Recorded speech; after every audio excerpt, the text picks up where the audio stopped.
Ms. Fang, can you please help us, and Ms. Guan, can you please help us admit participants in the waiting room? Okay. Thank you. Okay. Morning. Welcome to our Nebraska Department of Education Language and CLTA US SIG K-12 fall guest speaker webinar. I would like to introduce a little bit about myself. I'm Liu Xianquan, and you can call me Crystal Liu. I'm the World Language Specialist at the Nebraska Department of Education. And we started this webinar because we want all teachers to have a platform to share our expertise and also to make connections with each other for possible collaborations. So the mission of World Language, Nebraska Department of Education World Language is empower educators to engage students in the authentic use of world language via standard-based instruction to fulfill a range of functions, from expressing personal needs to communicating in the workplace, and to establishing strategic relationships across culture so that they can learn, earn, and live. And Ms. Guan is from CLTA SIG K-12. Ms. Guan Chunmei Laoshi, could you please introduce yourself a little bit and also the mission of CLTA SIG K-12? Hi everyone, this is Chunmei Guan. Thank you, Crystal Liu, for your invitation, and it's our great pleasure to work with Nebraska and Department of Education, World Language. So this series, our mission for CLTA SIG, CLTA, that's the National Chinese Language Teacher Association. We are one of the SIG group. Our mission is to promote the Chinese language culture and the global awareness. So it's our great pleasure to work with Nebraska World Language Department, Department of Education, World Language. So welcome everyone. Thank you for coming. So I would like to introduce today's webinar, and also I would like to tell you a little bit more about 3 webinars in a row in this series. The first one today, we're going to have Ms. Zhuo Feng to present assessment as a part of learning process. She's an expert in, one of my teachers actually went to her workshop and highly recommended her. And I think we're lucky to invite her today. And the next one is going to be on September 7th from 3:45 to 5:15. It is going to be Apple test. So this is Dr. Nick Ziegler. He is the World Language Coordinator and Technology Integration Coordinator of Service Unit number 5 in Nebraska. So he is I have to say, World Language teacher educator, leader, and administrator. So he is in administration. So he has a lot of experience. Also, this is our professor in our University of Nebraska at Kearney, Dr. Christopher Jacobs. He's going to presenting maximizing language learning success by maximizing student and the teacher flow. His webinar is going to be on September 10th, 10 to 11:30 and Central Time.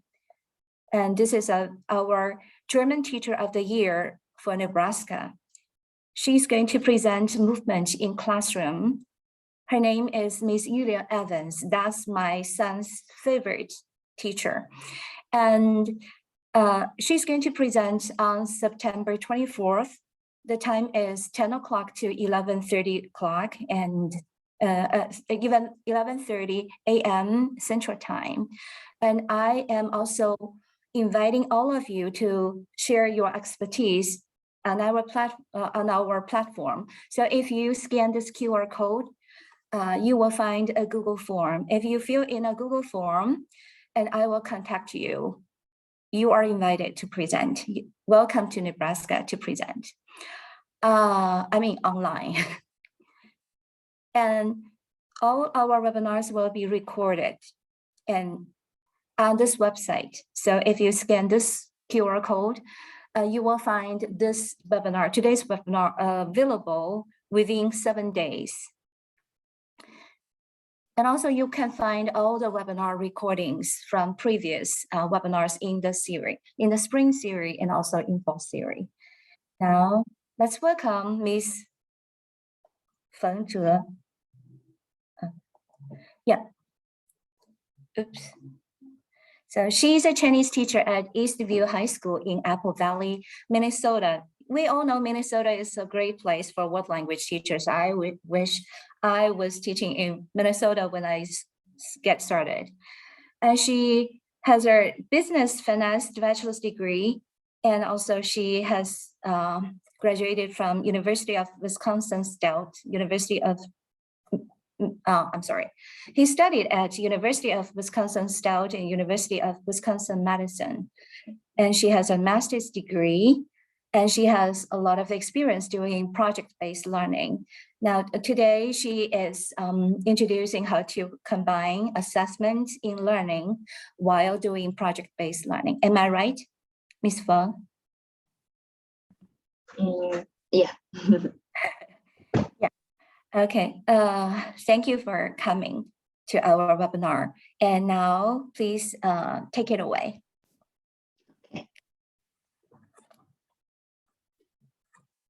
Let me share my screen.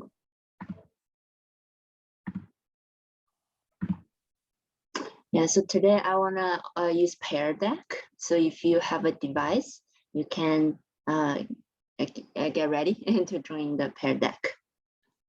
Let me click start. Yes.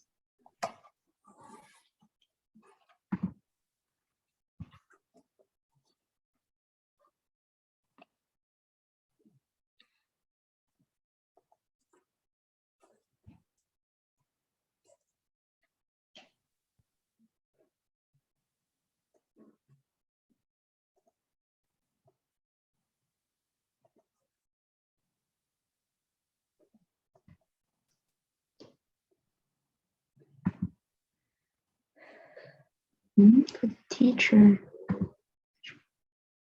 Oh, so here is the student code. The H, how do I share this? Let me see.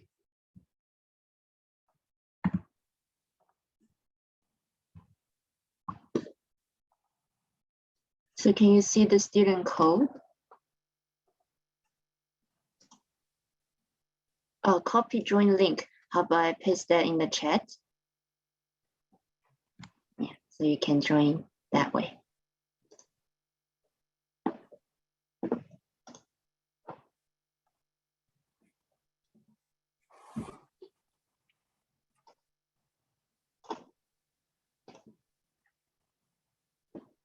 So can you join the Pear Deck?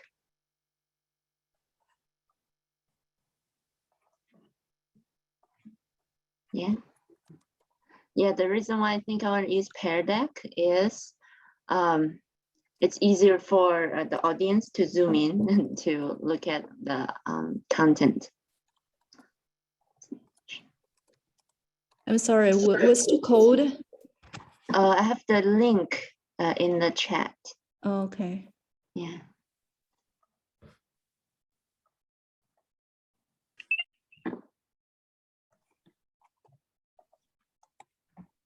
Right here.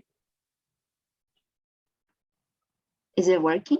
Oh, now I see 13 people. Oh, it's probably working. There's 13 people. Okay, then I will start. So 大家好, hello everyone. I'm Feng Zhe and I go by Andrea. I teach at Eastview High School in Minnesota in Apple Valley, and thank Nebraska Department of Education and my friend Gao Ming for inviting me. and thank you all for being here.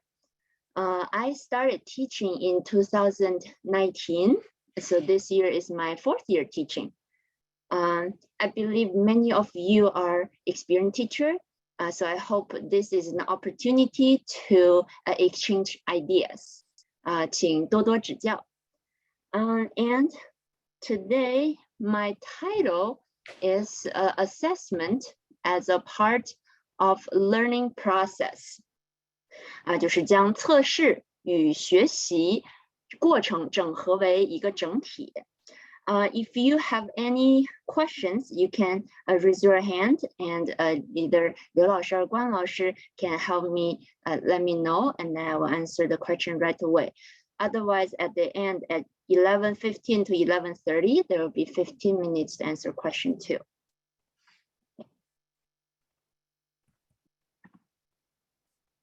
So here, the second page, a warm-up.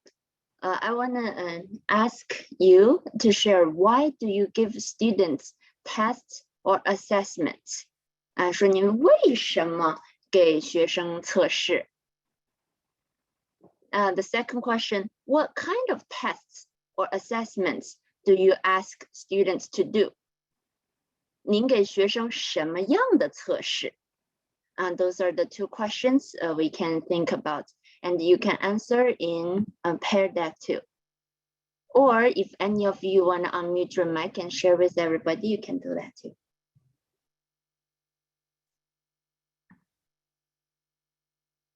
Yes, as teacher said, to check student progress, to evaluate student, to understand where we are at, and to find out what they know and they don't know,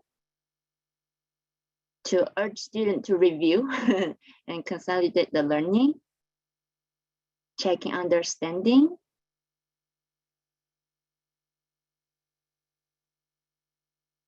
Yeah, so those are some question answer about why do you give student tests or assessments?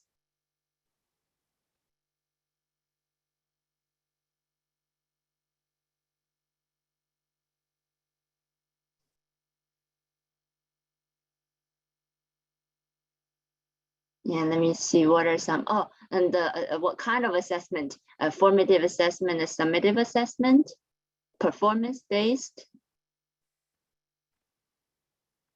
speaking, reading, writing. A formative assessment as in-class responses, exit tickets, sometimes on a certain category, such as vocabulary listening, and sometimes comprehensive one. Yeah. Project-based. Very good. Yeah, you can keep typing. So here are some of my thoughts.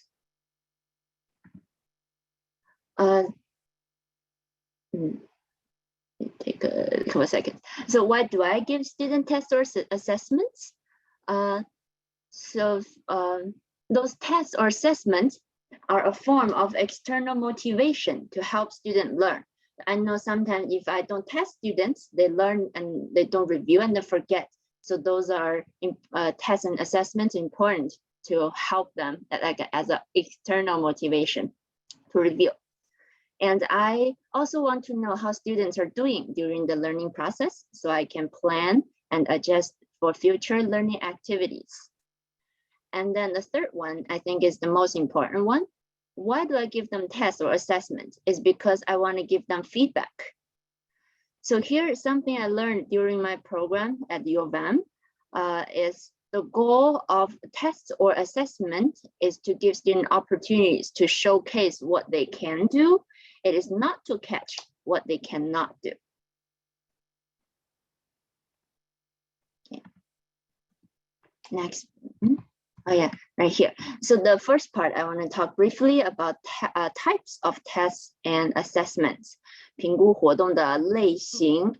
So how I look at tests and assessments, tests is like picture, taking picture. It's a snapshot. So at that moment, if they know, they know. If they don't know, they don't know. It's a snapshot. Assessment, like a photo album. So there are multiple pictures in there. You can actually see see the progress. So what are some examples of tests? What are some examples of assessments? You can type in Pear Deck too. Let me see.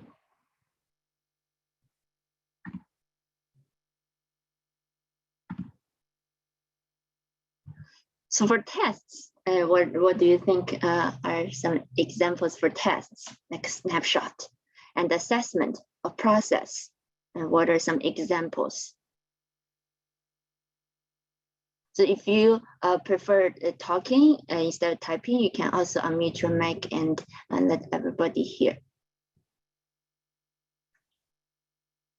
Yeah, so one tests multiple choice questions. Reading comprehension, yeah.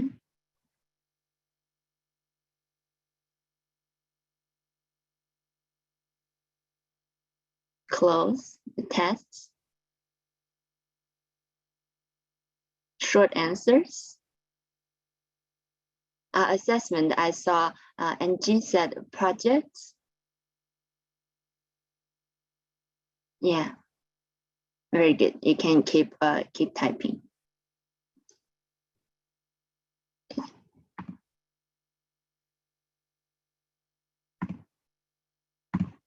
Yeah, so what I'm thinking, like assessment projects, you can see the progress, and some tests I give students are vocabulary tests. I will see if they remember the words, and character writing tests. I test students on the stroke order, because I want a student to understand that the characters are not drawing. It's important to know there's the order to write the characters. It's more like a memorization. There's not much critical thinking. Just remember the rule, the order. And read aloud tests, which I give students after learning a textbook, a paragraph. I will ask them to read to me in person. It's because I want to know when they see the characters, they can read it aloud. It's also a test, because if they know the characters, they can read out loud. And this year, I want to try this unlimited attempt review test. So I want to give students like questions at the end of the lessons. They can unlimited answer those questions and review, and then they will give a grade according to their highest attempt. And for assessment, this summer, I went to the Carla Summer Institute. It's called Assessing Language Learners' Communication Skills via Authentic Communicated Performance Tasks by Donna Clemente. And she talked about 3 types of assessments, which are assessments of learning. Purpose is to provide evidence of achievements to parents, administrators, educators, students outside group at the end of unit, semester, or year, so we know more familiar with summative assessment. The assessment for learning, the purpose is to provide teachers and students with information about what the student know and can do, and what confusions, preconceptions, and gap exists. Ongoing feedback is essential, as we know as formative assessment. And then the third kind is called assessment as learning. The purpose is students reflect on their work on regular basis. Reflect. It helps students to take more responsibilities for their own learning and monitor in the future directions. And so people would say, like, tests, it's rote memorization, not much critical thinking, tests are bad. I will not say so. I think tests and assessments are both needed for students to improve their language ability. I will not only do assessment, but not do tests, because I do want students to remember those words before they can use them. But as a teacher, I can decide what percentage of tests and assessment I ask students to do. Do I ask students to do 90% of tests or 20% of tests? So in my grade book, I would give the language knowledge test, I give 20%. And the skills assessment, I give 45. Yeah, the rest 35 are assignments and interpersonal communication. Okay, second part, I want to talk about the project-based language learning, PBLL, 项目式语言学习. So in 2019, in July, I went to a Kala Summer Institute. It's about exploring project-based language learning by Stephen, this instructor. And my takeaways from that workshop is the idea of project-based language learning is that students learn language through the process of making projects. It's different than adding a project at the end of a unit. So maybe many of us do is, oh, we learned this lesson today, this lesson the next day, and then at the end, let's do something, let's do a project. So that's, according to this workshop, it's not project-based learning. So project-based learning has to, the student have the project in mind first, and then learn things towards success of that project. And the second takeaway, students come up with real-world question or problems they want to solve. The final product can be presented to a real-world audience or solve a real problem. And the last one, the reflection process is a crucial part of the learning process. So that's the PBLL method, my takeaway. And so very briefly, the elements of project-based learning. So the driving questions, need to know, what do they need to know before they can do the project? Significant content, public presentation, reflect revision, in-depth inquiry and innovation, 21st century skills, voices and choices by students. So those are PBL elements.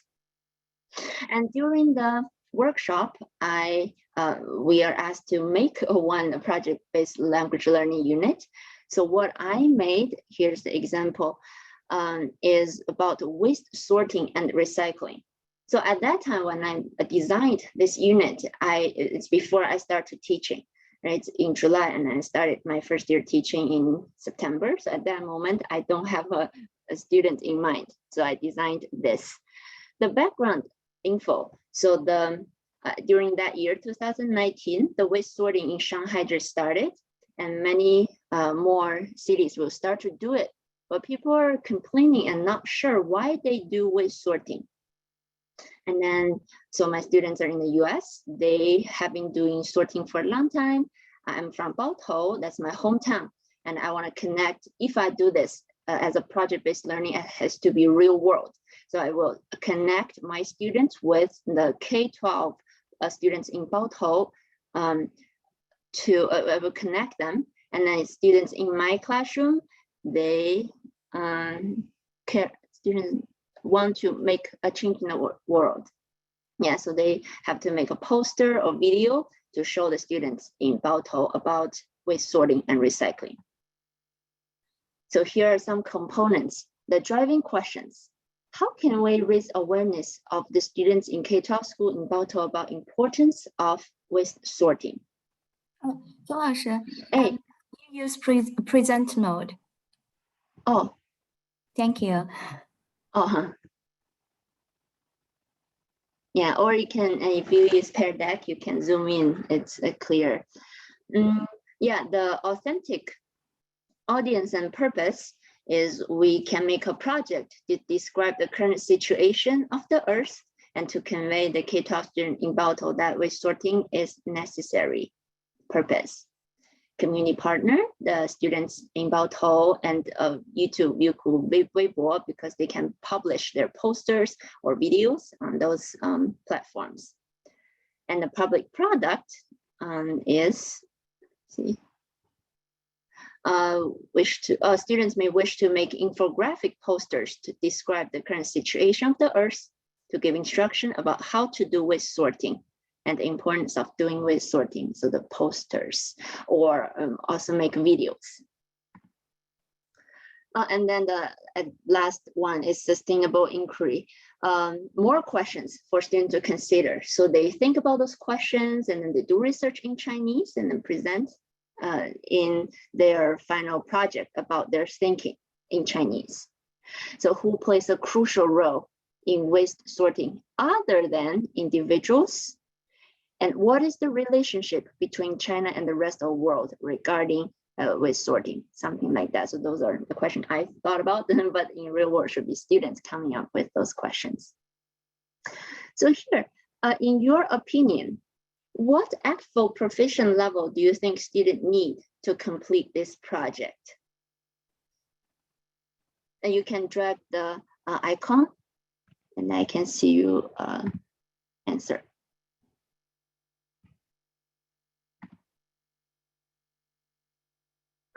Some teachers are intermediate.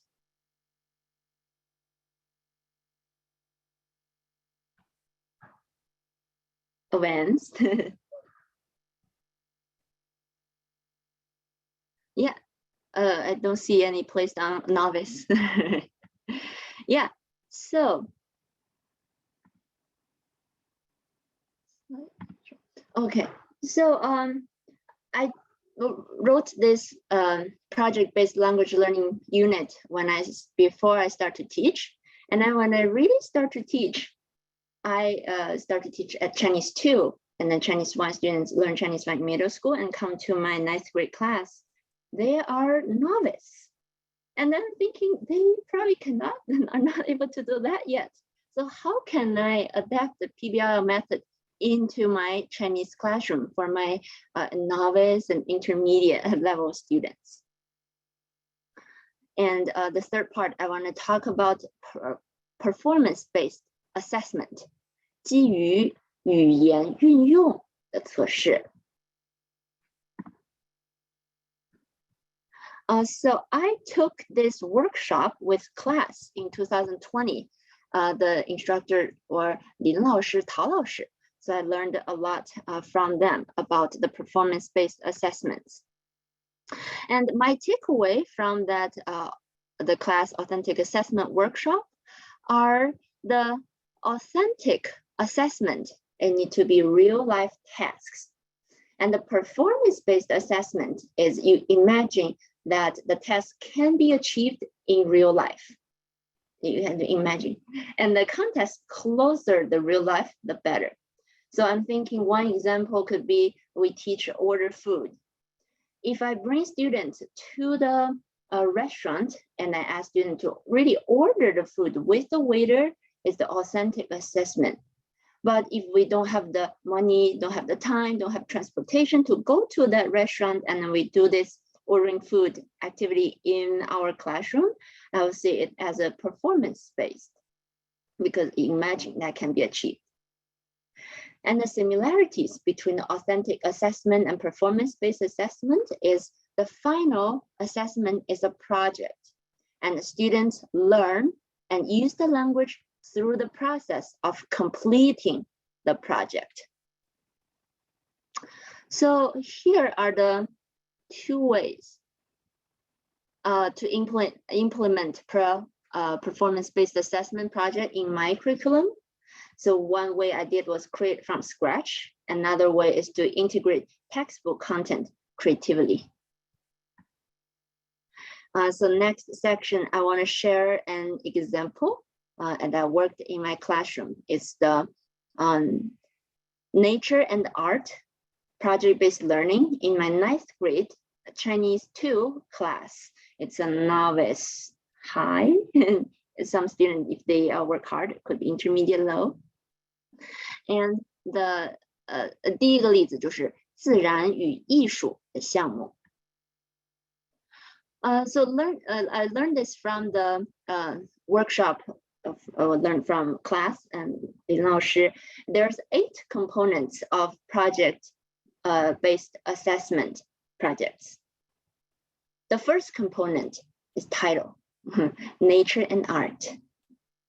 Second component, we have to think about what students level, intermediate high, novice low, and functional objectives. And what can they do? Describe an artist and their arts, comment on arts, and if able, compare arts and artists. And number 4 component is students' role. So because it's a performance-based assessment, I have to imagine that it can be achieved in real life. So in real life, it can be achieved that if students could be a volunteer in Beijing Palace Museum who explains online exhibit. So that's their role. And the audience is the museum webpage visitor. So I will ask students to make a poster or video, post on their website so people would see it. The context. And number 6 component is the context. You are a volunteer working for Beijing Palace Museum. Your job is to help people understand artists and their arts. Right now, you're working online. In order to complete your job virtually, you're writing down what you want to say in your blog. You're also making a video as another media to reach your audience. You want to make your blog and video interesting, so your audience like to read or watch what you made. That's the context. Number 7, tasks. So here is every task, what they are going to do in this performance-based assessment. Students, you will write a blog post and make a video. And then step 1, choose an artist, describe the artist. Choose 3 arts, describe the arts. Step 5, write a paragraph talking about whether you will like or not like this artist and their art and talk about why. And then make video, post a video and blog on their website. So every one of my students have their Google sites. So it's like their e-folio. So I asked them to post their project on their website and then share the website to Schoology discussion where I will see and grade. So those are the tasks. And then here I'm thinking, can you make this performance-based assessment an integrated performance assessment, an IPA? And how? So do you have some thoughts? You can write in the pair deck or unmute mic and share with everyone.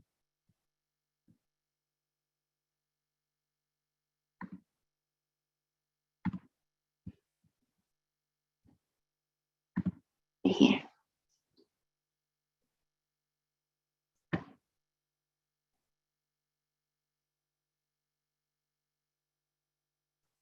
Oh, there's a question about can I define the integrated performance assessment?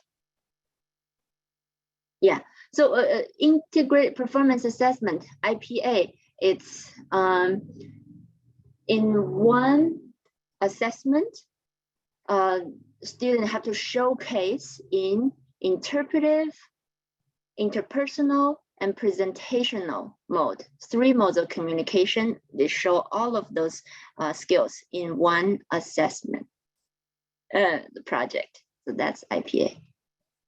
So in the interpretive mode is student can read something, listen, so they accept information input or watch a video. Presentational mode is you then have to give a presentation or writing. So it's a one-way communication. There's no negotiate or meaning. And the interpersonal mode is 2 ways communication. There's negotiate meaning like discussion or texting back and forth, email. Those are interpersonal. Yeah, I saw some answer. To add something to make it IPA, student can read about artists, right? And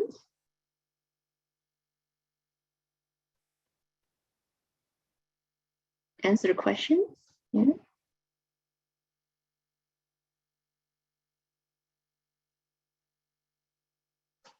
Yeah, I saw Lina Jing said students have to write and speak to finish project. Could be like discussion, right? Discuss with a pair, another student, like what do you like about the artist? Something like that, or and add the interpersonal and interpreter mode. Very good. Yeah, you can keep typing too. So in the tasks, that is where you can modify, adjust to make it, if you want to make it, like right here, I only ask students to do the presentation mode, writing and video.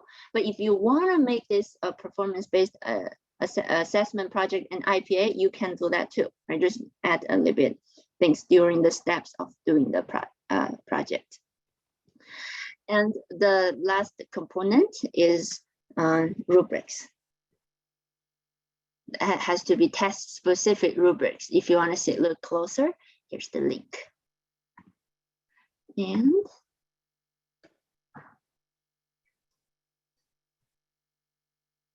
here are some students' work.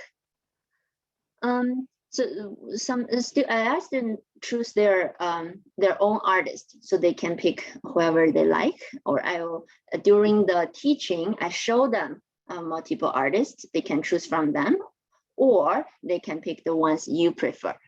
For example, the first student, they wrote about 徐悲鸿。说徐悲鸿喜欢画鸟和马，1895年出生，爸爸叫徐大章，在哪儿上学，他喜欢做什么，他一些故事。然后下面 student has to describe the art. So they have to describe an artist and 3 arts from the same artist. So choose the 马，是吧？学生说我看到2只马，一个白马，一个黑色的马，马后面有很多的树，我觉得这幅画很漂亮。So if you observe what student wrote, is they describe what they see. They describe kind of what's in the picture, right? Something is behind something. And I think it's pretty. 我觉得 express opinion. 我看到了一棵黑色的树，树上有很多小鸟，树上也有雪， right? So if I want a student to describe the art with the 有 structure, I have to teach it, right? 有，我觉得这幅画很漂亮。下一个学生叫八大山人的八大山人 artist. So describe their name, when they're born, when they're passed away, and what do they like to do, and describe what's in the art.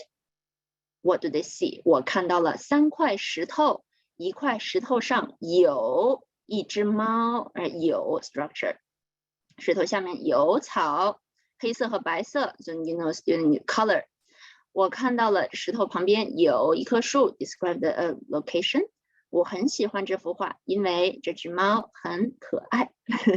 Yeah, so express meaning. 因为 because. And here too. 因为 the third one, this student, she really goes above and beyond. She likes to see very detailed in the picture and described in very detailed. So that's what I liked about the project-based learning, is students can showcase their ability. If they only want to do the basic things we learn in the classroom, and they can do that. But if they want to go above and beyond the right law, they can do that too. This student wrote about 齐白石 For example, 第一幅画，他说我看到了一只黑色和白色的鸭子，河上有着一只鸭子，这只鸭子很可爱。She adds details. She doesn't only say I see a duck. She also describes the duck. The duck is cute. 我还看到了 I also see 2朵红色的花 2 red flowers. 这些花是莲花 being very specific. Those are lotus flowers. 鸭子旁边有些花 the 有 structure. 我还看到了 I also see 1 blue leaf. The leaf is huge. The lotus is next to the leaf. I really like this painting because 齐白石的鸭子画很漂亮. The duck painting is very pretty. I also like the lotus painting because the flowers color is very beautiful. I was so happy seeing the paragraphs. Yeah. So how did the student get there? First, I have the project in mind. So we, for this project, we did for the entire quarter. So in our school, we have 4 quarters. The last quarter start from when? April to June. So I designed a whole quarter to do this project. And I have the project in mind. I want a student to do nature and art.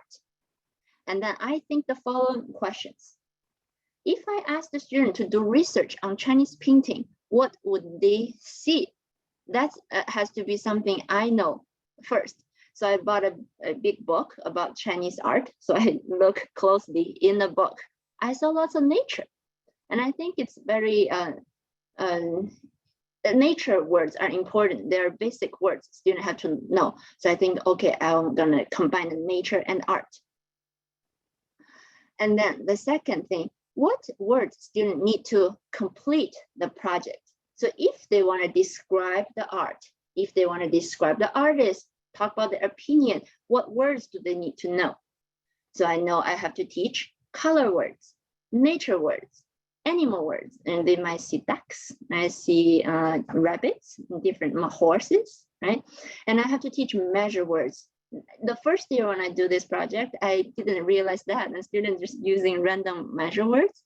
And then later I do it, I start to teach them measure words, and they can use it right. For example, 一朵花, 一朵云, 一棵树, those measure words I have to teach. And the location word, right? 前面, 上面, 里面.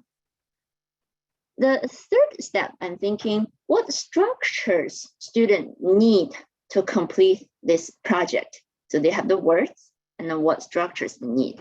They need I see, right? 我看到了. 看, they know 看 means to look, but how do you say see? 看到. 我看到了什么什么. Also, I also see. And the description structure, 很. For example, the tree is very tall. 树很高. Have to teach this. And have to teach there are, because if they want to describe what's in the art, they probably want to see, oh, there is a duck on the stone. So I have to teach the 有 structure. Location structure too, the background focus. In Chinese, when you want to describe the location and use the 有 structure, you have to see the background first. 天上有一朵云. So that's the hard part. The student always flip in the background and the focus. And this one I have to address many times. And they have to learn because, 因为, because they have to express their opinion. And the last one, it looks like. I saw a student want to use this, but I didn't teach last year. I'm going to teach this year. 像, and the cloud is look like a horse. Right? 云很像一匹马. And then the number 4 question I'll have to think about. What cultural knowledge students need to know to complete the project? So they probably need some knowledge about Chinese art and knowledge about Chinese artists. So with those in mind, when I design this project-based learning unit, I want to introduce some the Chinese art knowledge and artist knowledge into during the lessons, not just introduce the words and structures, but also those cultural knowledge. So here's the daily lesson plans. This is the quarter 4. The quarter 4, the first 2 weeks, we are finishing up the textbook, the lesson 12. And then the 3rd week, we learned color. So if you see week 3, we're learning color. And then week 4, we start the nature and art learning project, the nature objects. So it's the first week. Is our focus is learning the code and the nature object words. So the first day, I would introduce the project so they know what they're gonna do at the end. I would show them the example from the previous years to take a brief look, but I tell them you could do better, right? and watch a nature and art documentary. So the first day I will show students the Chinese art documentary. So they have some ideas about Chinese art, and I fill out a watch guide. Many students told me they learned a lot from the documentary. And then the next day we'll start to learn the nature words. For example, sky, grass, trees, river, those nature words. And then we keep learning nature words. And the next day, nature words lesson 3, practicing, typing color words. So those 3 days we teach and learn the nature words and review. And then here on the Friday, you can see I have a color words vocabulary test. So the third, during the week 3, we learned the color words. So week 4, I have to test on that, or students won't go back to review. So on this, on Thursday, we will review, play some review game. And then on Friday, we test on the color words. So that's a test. And then the vocabulary test take about 20 minutes. The rest of the time, we'll do a review activity. So this one, I think, is an assessment for learning. It's a formative assessment. 你看到了什么? What do you see? It looks like this. I will give student 3 pictures. In the 3 pictures, when I look for the pictures, I look for the picture with lots of nature objects we learned during the week. And then students have to describe what they see. So it's very simple. 我看到了山,我看到了树. It's very basic word sentence because that's a opportunity. That's a goal review words. But some student goes above and beyond. 我看到了蓝色的山,我看到了很高的山. They could start to describe too. That's assessment for learning. And then we play vocabulary again. And then the next week, the second week of the project, nature and art project, describe in details. So in this week's, I will introduce students how to describe the art in details with measure word and adjectives. So the first day is about the measure words. And I use 八大山人, this artist's arts, to practice the measure words. And because his art is pretty simple and brief, very clear. So with 八大山人, write sentence with pair deck during the class with the new measure words learned. So we learn 知,科,朵, several learn the measure words. And then I show students the 八大山人's art. So I would tell students, oh, this is 八大山人, 他的名字叫朱大, that's his time of living. And then he looked like this. And then what you're gonna see is all his art. And then she show multiple his art. One example could be I show student this. Student had to say what they see. 我看到了. They couldn't just say 我看到了鸟, I see a bird. They have to say 我看到了一只鸟. 我还看到了一棵树. So have to use the measure word. So that's the assessment for learning, a formative assessment. And then the next day, student describe in more details. And then I will teach the structure. 蓝色的天,可爱的鸟. And then students have to do a Palace Museum virtual tour and write something. And it's an assessment for learning. Student will write, because in the writing, they have to use the nature words, the measure words, and the structure too. So they will submit the assessment. I can take a look of their writing. It's look like this. I asked them to explore the Palace Museum website, take a close look of the painting, and then the rubrics. If they want to get 10, they have to use many measure words, the topic comment structures, like 很, right? 鸟很可爱, and the adjective phrases, and the explaining reason why they like painting or not. And then they will, I wrote this paragraph. They probably won't write this long, but here's my example. So student will write, go to that website, find the 3 paintings they like, and describe it. 我看到了一座山, 这座山很高, something like that. After students submit, I can see if they get the measure words or not, if they're using the nature words or not. And then the next day, we do review. So we review the nature words and measure words again and play the game kit game and then finish their writing work. The next day, we talk about, it's the culture part. We talk more about Chinese art because when we watch a documentary, students ask lots of questions. So we answer those questions on this day and finish watching the documentary about Bada Shanren, one of the artists. And then, the day 10, and this the Friday, students do the review. We do a review activity. It look like this. It's like translation. I think is important, right? When they say, I see a tree, how do you say this? I want to make sure at this point, everyone knows how to say those sentences. So it's a review activities done on that Friday. I see 2 purple flowers. This fish is orange color. The mountain is high. 山很高. I don't want to see 山是高, this kind of sentence anymore. Okay, and then the week 6, we learn the describe location. 有. So in this lesson, we learn the 有 structure. 天上有云. And then on this day, on the Wednesday, I introduce another artist, Tang Yin. And the review, there are practice how to describe location with Tang Yin's art. So I find those artists very intentionally.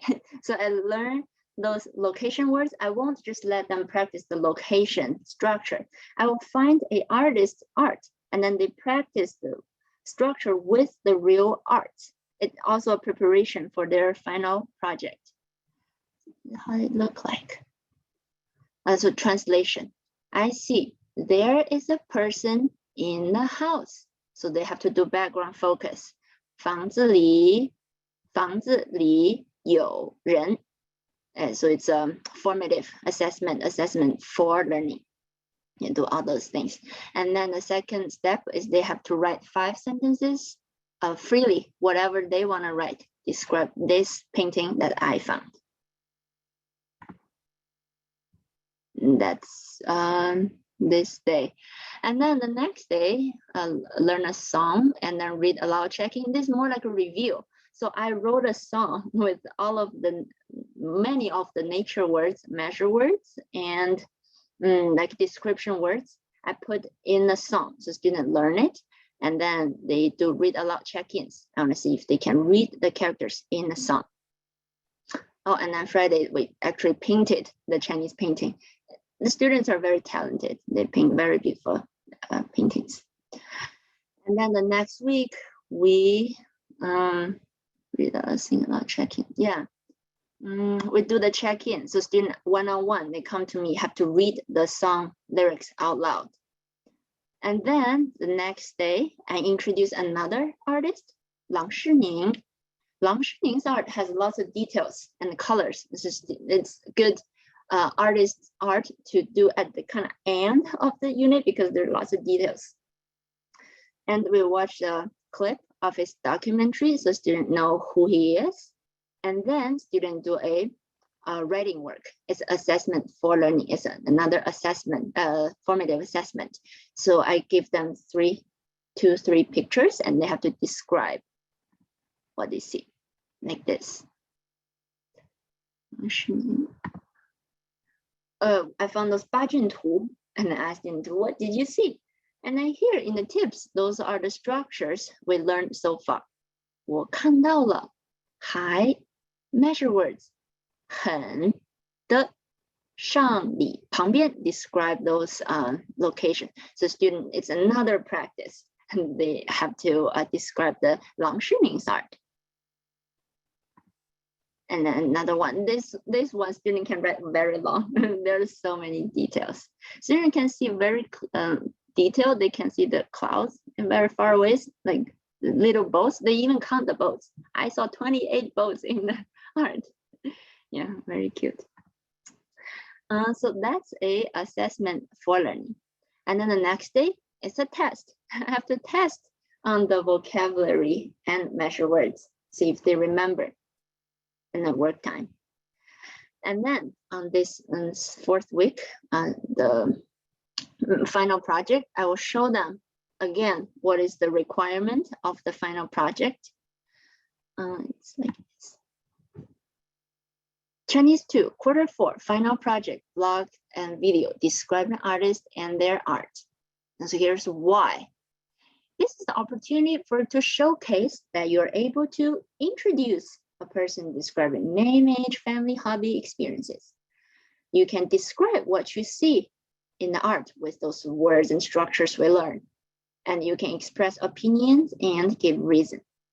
If you want to see a complete description, there's the link. And then the next day, it's a Friday, and it's a good day too. The weather was so good, and then we deserve to go outside to have a nature walk. So I bring students outside to walk around and then record what they see or what they hear. And then it's another assessment for learning. So and a speaking activity too. So when we go outside, and every year is gonna really like this, walk around, and then they could see like really small flowers on the grass, and they'll take a close look and say, I see 3 yellow flowers on the grass. It just makes me happy because I feel they're actually observing what's around them, and I'm very happy. Yeah, and then continue, and then the later week 8 and 9, I give them time in class to finish the projects. So like the steps, they choose arts, describe the art, choose artist, describe artist, and then they have to submit their finish their writing and submit to Schoology for feedback. So for their writing work, I always grade on their second submission. So when they submit the first one, I'll give them feedback. They have to revise according to my feedback. And I think that's assessment as learning, because they are looking at my feedback. They're thinking, oh, how can I fix this? And they're actually thinking about their learning progress. And then they're still doing their work. We celebrated Dragon Ball Festival. And then it's the last week of the school, and week 9. And then, I asked them to add their video and their writing to their website. And I also think that as an assessment as learning, because I asked them every time when they do a project, they put it on their website.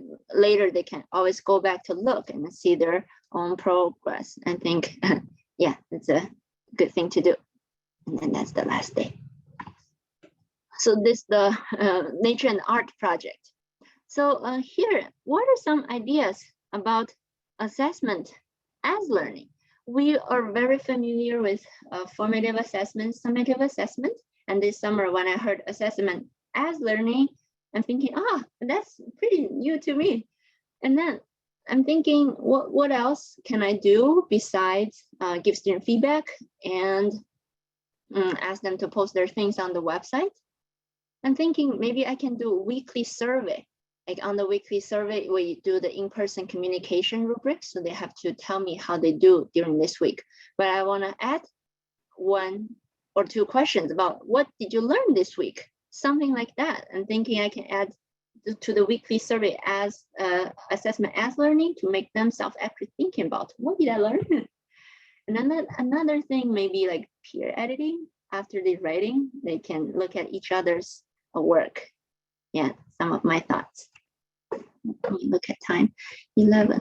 Okay, so we have 15 minutes. I can briefly talk about the second one. So example number 2 is called Travel to China, adapted project-based language learning unit for 10th grade. It's Chinese 3. And then for this project, I integrate textbook content creatively. 第二个句子例子叫到中国旅行。So last year we start to use this textbook, Amazing Chinese. I like this textbook very much. And then for my Chinese 3 last year, we learned Amazing Chinese 2, lesson 1, 2, 3, 4, 5, 6. So before I design the project, I take a look at those lessons. I'm thinking, oh, those lessons, what project can I integrate those lessons into? And I think Travel to China project is a pretty good choice. So here are my thinking process. I look at the textbook lessons first and see if I can find a theme of those lessons. In this case, those 6 lessons are great for Travel to China project. At the beginning of the year, I'll tell students they'll work on the project at the end of those 6 lessons and let them know we'll see different materials to complete the project, so they have the project at the back of their mind. So when they're learning these lessons, they know at the end they will put those content together to make a project. When teach those lessons, I purposefully design activities towards the project. So I'm not only teach what on the textbook, but I will purposely ask students to see the transportation, weather, sightseeing activities, food in different Chinese cities. So when they do the project, they have ideas, some ideas about which city they want to choose. And I ask students to use Baidu Map to navigate around the cities. And I show student documentaries about different cities. 鸟看中国, I think that's the one. After learning the lesson, students work on the Travel to China project. This project can be designed as an IPA as well. So here are some students' work. So after learning the 6th lesson, and then we did the project-based learning of this project, and then the student had those work. For example, if you look at the general information, 西安市在中国的中部. So students have to describe where is the city. 西安市在陕西省. Which province it's in. So you know, we taught those, and so they can have those output, right? So we taught the student the location of how do you express location, and then we taught students some knowledge about the provinces. 西安市有12972907人. So it's the expression of a big number. So I have to add that during the process of the project-based learning. And 西安市有大雁塔、好吃的饭馆、莲湖公园、骊山博物馆等等等等. So those are when students did the research, they find what's in that city. And then the second paragraph, they have to describe what are some good food in 西安市. We learned the food words and then the tastes too. For example, this student wrote, 灌汤包子尝起来又香又鲜. I really like this sentence. 灌汤包子不辣. And then paragraph 3, what to pack. Before travel, what do they need? So those things we learned before, and then they use in this paragraph. 打包、护照和钱包, those words we learned through the project-based learning. 除了护照、钱包以外, those structures we learn in Chinese too. Those students, they're a small group, they use this structure, very good. 你还需要签证和飞机票, 还需要带其他电子设备和衣服. We learned clothing before, and there's a 比如短裤、短袖和上衣. And then during the lesson 1 to 6, we learned about weather too. So I asked students to describe the weather. 从5月到夏天，从5月到9月. 天气又热又下雨，西安冬天是10月到2月，天气很冷. So those are the knowledge they learned in the textbook lessons. And then here's the second part of the project, their daily itinerary. So I asked them to write 3 days itinerary, what they're gonna do there. They have to do research and then describe. Here, they have to use the transportation knowledge, which is in Amazing Chinese 2, lesson 1 is about transportation. So they have to say, how do they go to that place？ 比如说我们开车去哪里，或者我们坐公共汽车去哪里？你什么时候离开？你要去哪儿？待多长时间？做什么？然后去哪儿？去哪儿吃饭？然后去哪儿？什么时候回酒店？ So those are the questions I asked them. You have to fill out those boxes.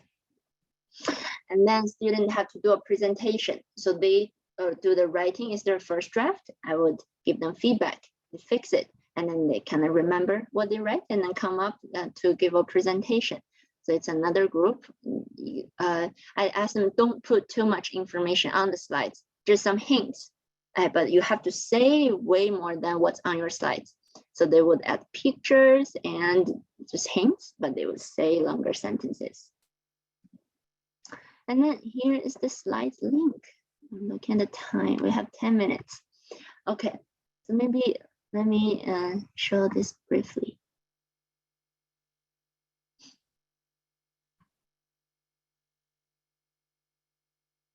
Can you see the slides?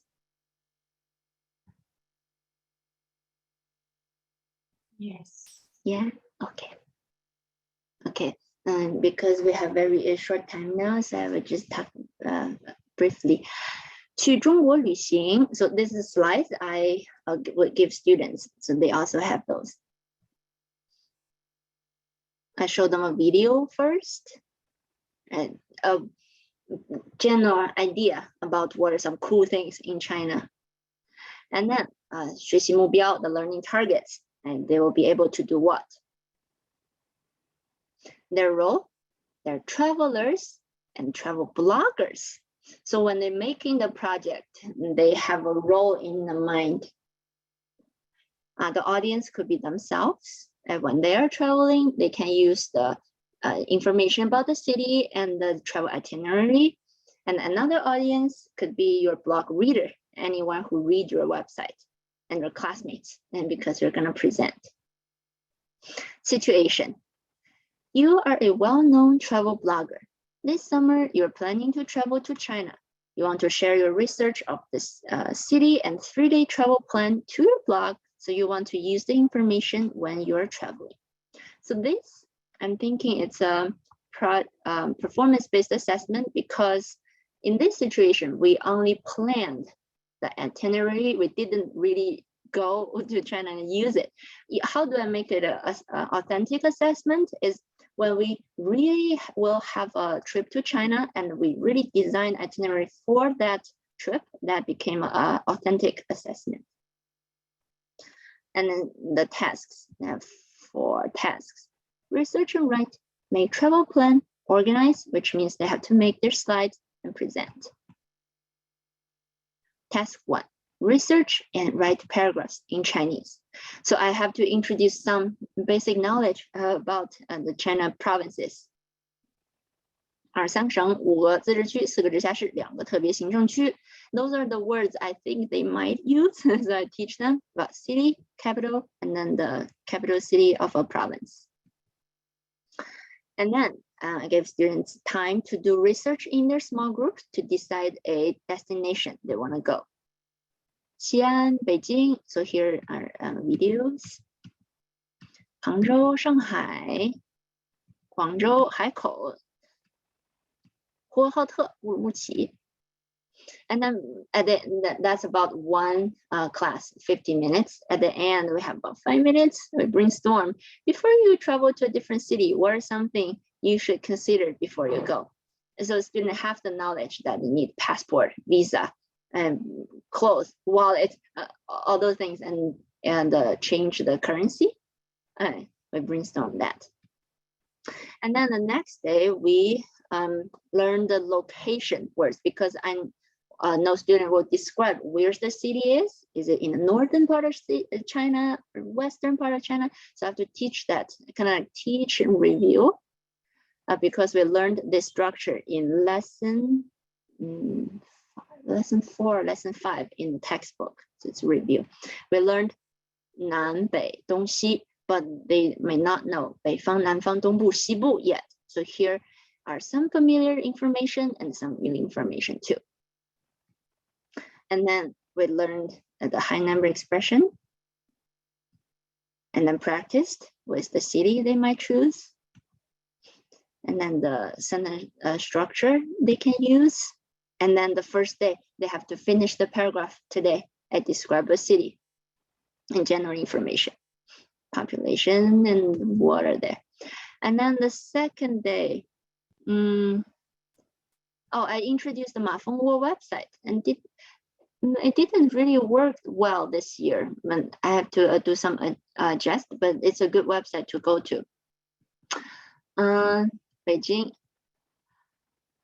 So one of my students chose Haikou, and then actually on Mafengwo site, they have this kind of map, and then have the different places to visit, and then on the map. So it's very clear. And then I tell them, oh, that's also my expectation. You can do something like that.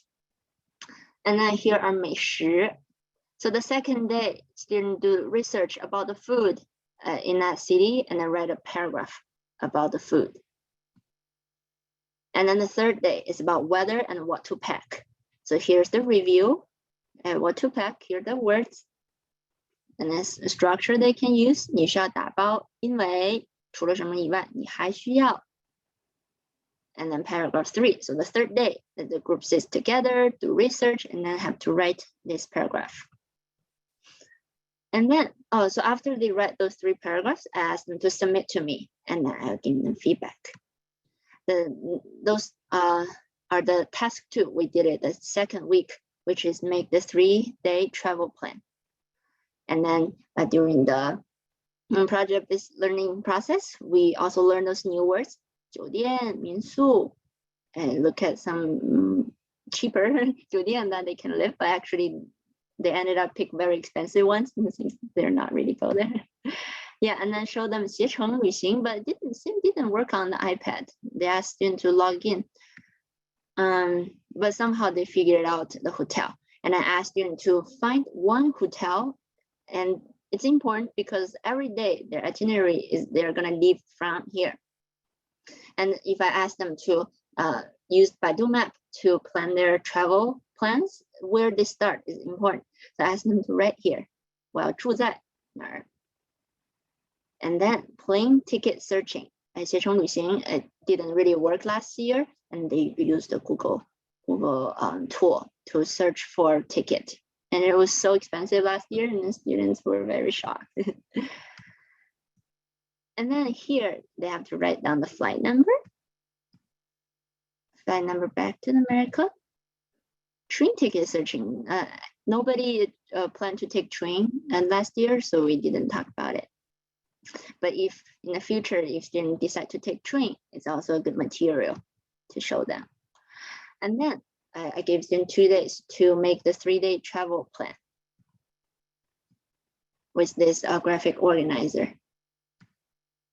And oh yeah, this is what I was talking about. And on the Mafengwo website, they have the map, and then they have the plan. And someone already did it on the website, so it's an example. And the student can look for this kind of information for their own cities. Baidu Map, organize. And so they have to make beautiful slides and decide who will present what, and then they'll present. Here's the rubrics. So very task-specific rubrics. That's this one. Okay. Here. So some short takeaways.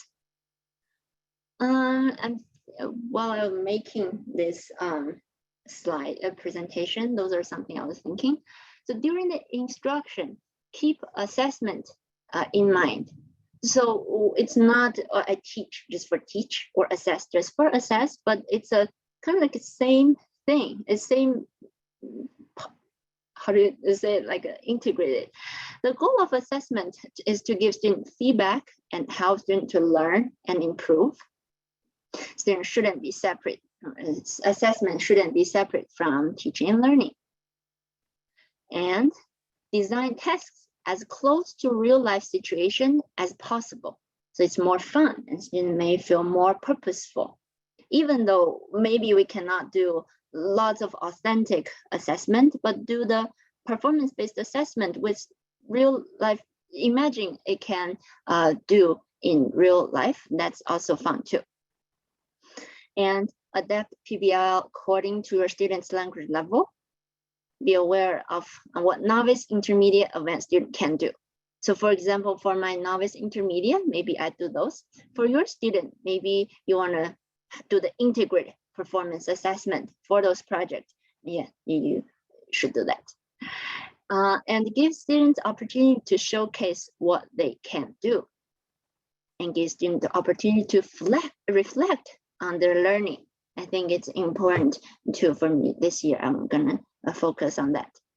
And view language learning as an experience. What do you want students to experience? Do you want them to feel very nervous? Do you want them to feel relaxed, happy while still learn something?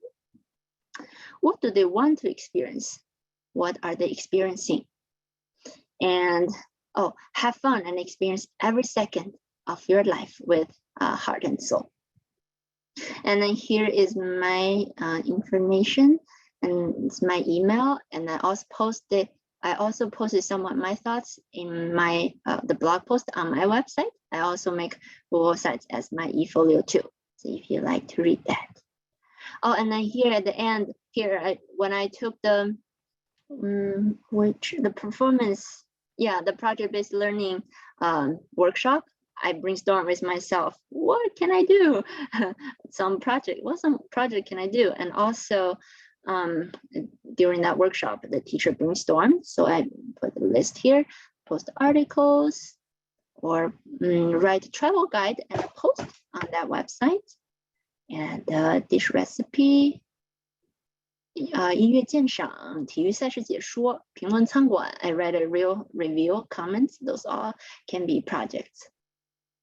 Write a play and show it, make a video for exchange students, look for rental homes, look for Chinese universities, and something like that.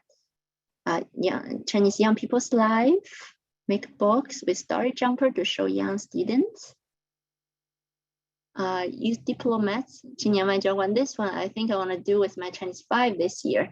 So they use the integrated Chinese textbook with lesson 11, 12. We'll learn weather and food. But our project will towards the young ambassadors. The student will describe their family and their hometown to Chinese students. So I think I want to do this one with my Chinese 5 this year.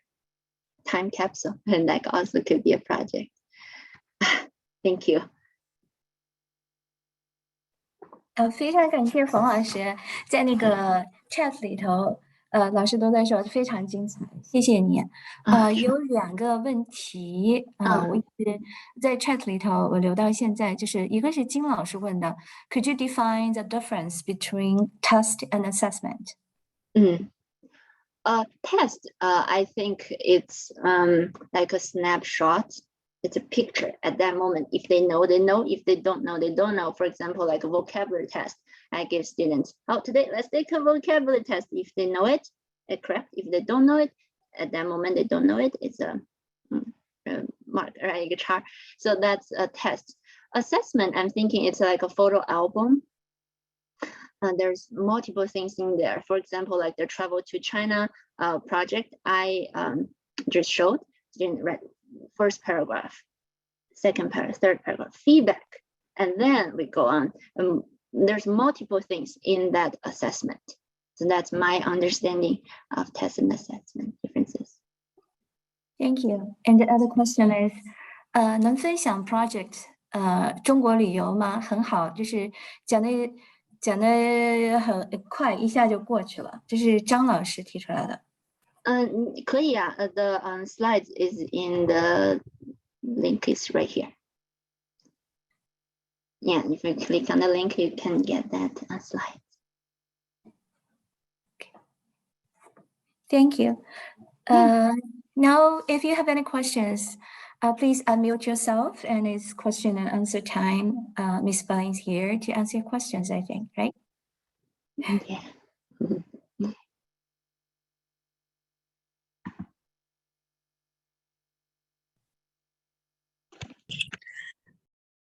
Hey，冯老师，感谢你的分享。谢谢。 This is Vicky， 我是Vicky， 我是在California， 在洛杉矶。然后我今年刚做一名中文老师，在高中。然后对一个新老师而言，你有没有什么建议呢？谢谢。新老师，对我也几乎算是一个新老师吧，我19年才开始教的嘛。建议的话，首先就是要相信你自己，就是你站进教室里面。Should I say it in English? Sorry. As a new teacher, what are some suggestions for a new teacher? So I think you should be confident first, because if you are not believing what you prepared, student will question too. So I think the first suggestion is be confident, just believing what you do, and then have the kind of growth mindset. If right now you think, oh, I didn't do it well today, don't be so upset, because there tomorrow and you can always improve. Thank you so much. Yeah, Great. or you can go read my blog. There are many of my reflection about when I was a new teacher. Yeah. Okay, great. And you have 3 years experience, right? Yeah. Yeah, that's awesome. I like it. Thank you so much. 老师，能麻烦你再把你那个 Travel to China 那个 link post 到 chat 上吗？我刚才没有看到。好的。谢谢。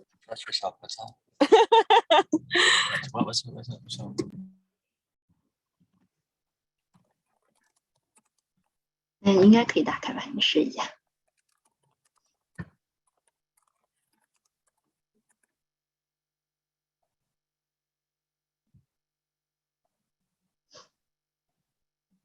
冯老师，就是我看您的教学基本上是以这个就是project based 这样的这种方式哈。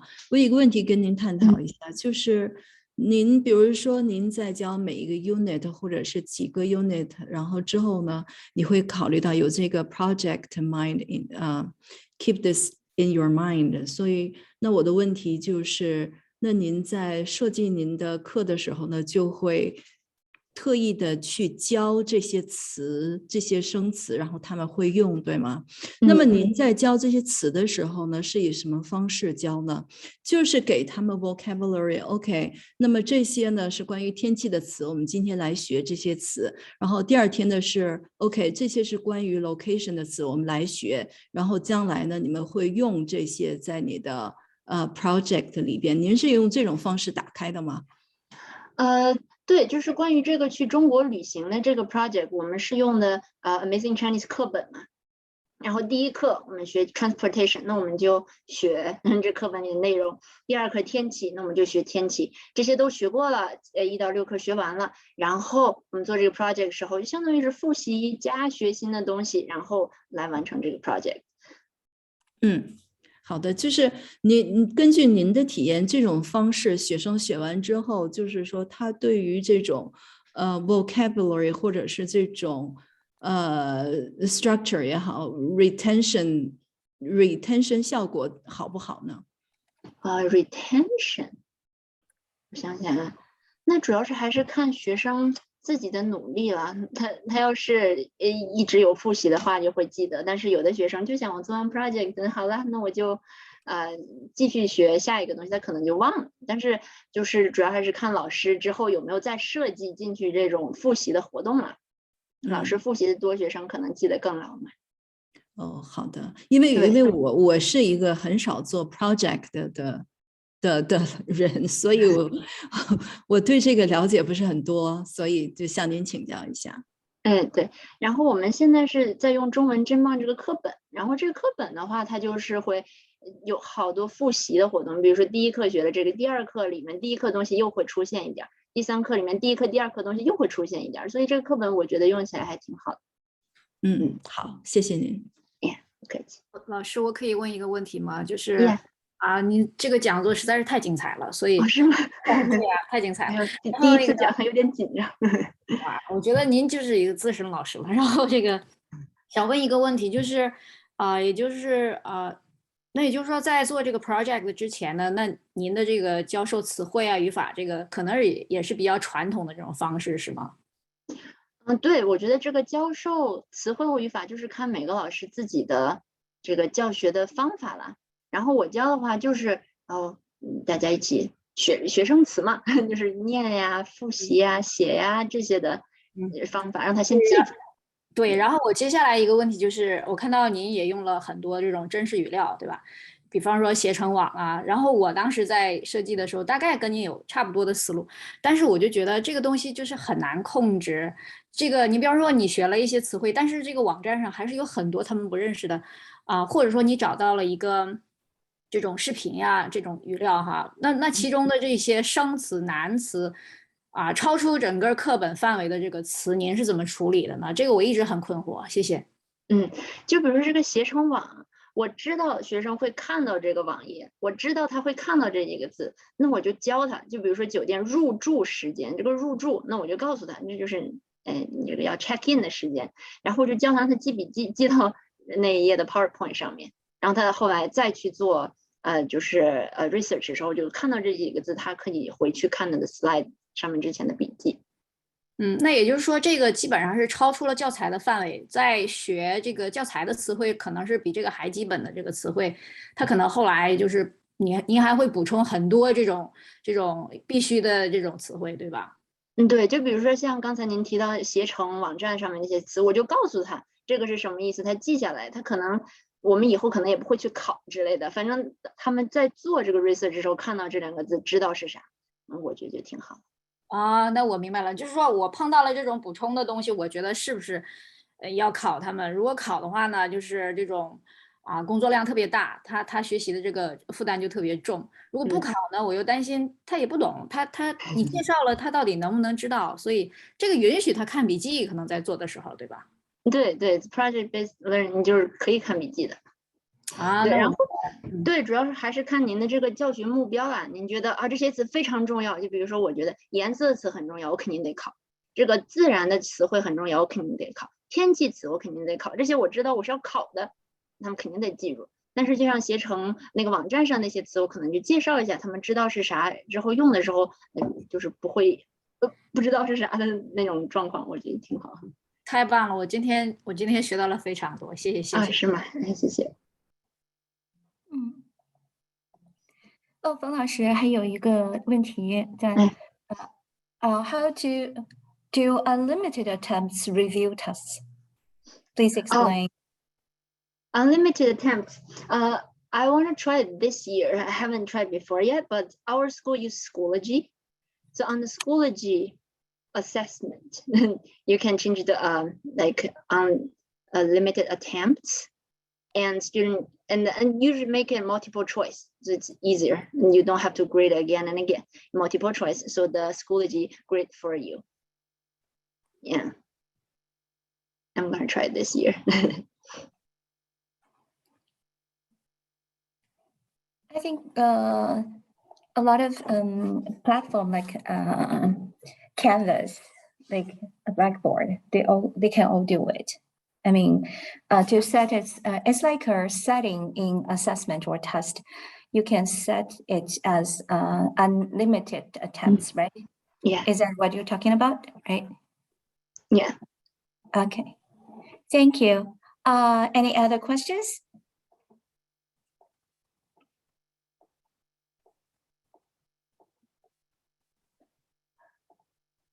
Okay, I would like to share. I would like to share that the slides. Actually, I get the PDF link for the slides is shared in the chat, and also the recording of this webinar is going to be ready on our NDE guest speaker series website. So I also put in the chat. And I'm going to put it again. The recordings will be ready on this website. And the slides, the link for the slides is also shared, I think.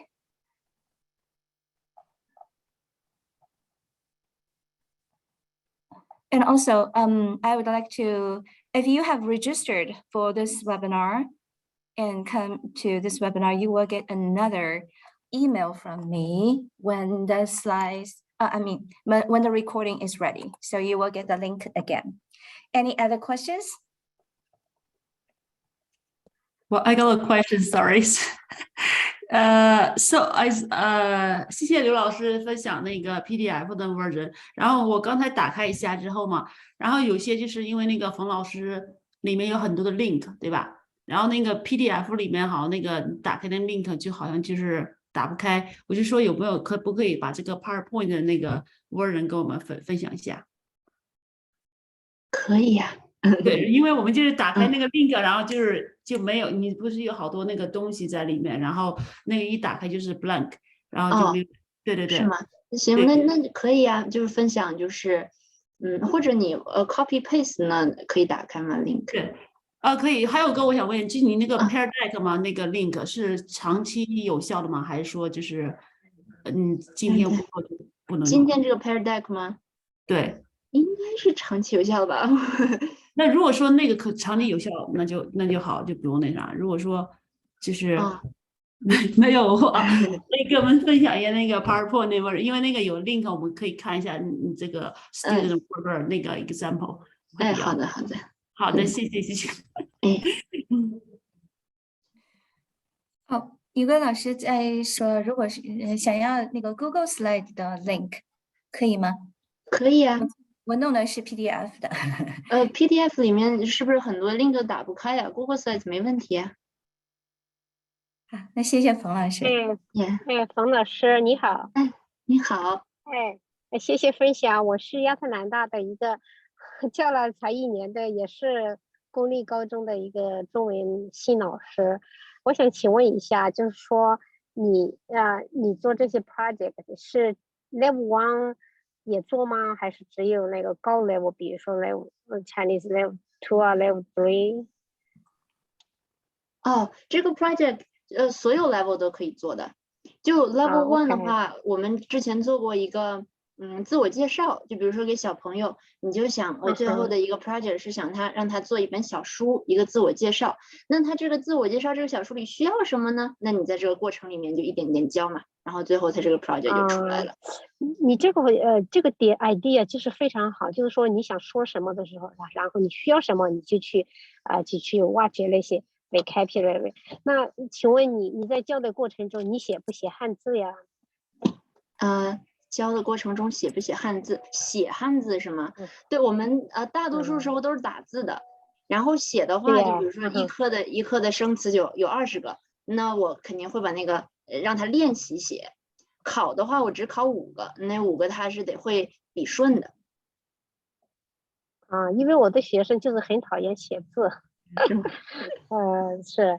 还有一个问题想请问一下，我们你们一般的话，1级的话，一般一个班有多少人呢？大概1级我不教1年级，我们的1年级是在初中的，然后一个班差不多20多个人。20多个人是吧？像你说，那你现在从2级开始是这样子的吗？对，我教2、3、4、5。OK， 2、3、4、5。那一般的话有多少个人呢？2级的话呢？我们2年级今年有34个人，然后校长分成了2个班，所以一个班有17个人。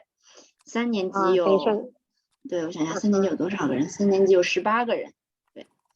那不错，我们3级才8个人。好的，谢谢你。谢谢您。冯老师，我想对不起，我因为感冒喉咙哑的。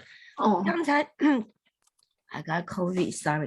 刚才那个在 Schoology 里面用可以学生一直去尝试考的那个考试多项选择，是词汇还是什么样的考试？这个我们是用Amazing Chinese，然后是 Amazing Chinese 这个 textbook 有涂老师 Jessie 涂，他做了一些阅读，然后都是分享给用书的老师，所以我想是今年试着用这个Jessie 涂老师的内容。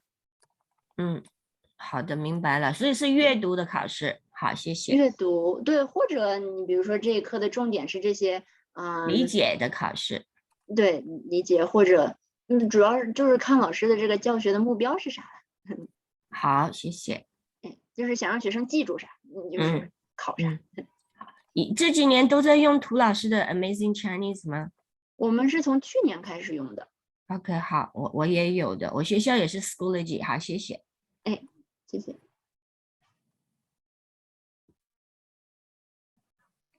Do we have other questions? All right, it seems we do not have any other questions. I think it's time for us to get ready for lunch or to enjoy the rest of your weekend. Thank you very much for participation, and thank you very much, Falash, for this amazing presentation. Thank you. 谢谢。谢谢冯老师，非常棒啊！谢谢刘老师，继续加油。好的。好，保重啊！谢谢大家。谢谢。刘老师，那我可以退出了吗？还是需要有什么？可以了，非常感谢。我们以后再保持联系啊，非常感谢你。行，那我以后尝试的新的东西还可以再分享。谢谢你。希望以后还能再请到你给我们分享啊。好，谢谢。谢谢冯老师，谢谢大家。刘老师，谢谢，真的很棒。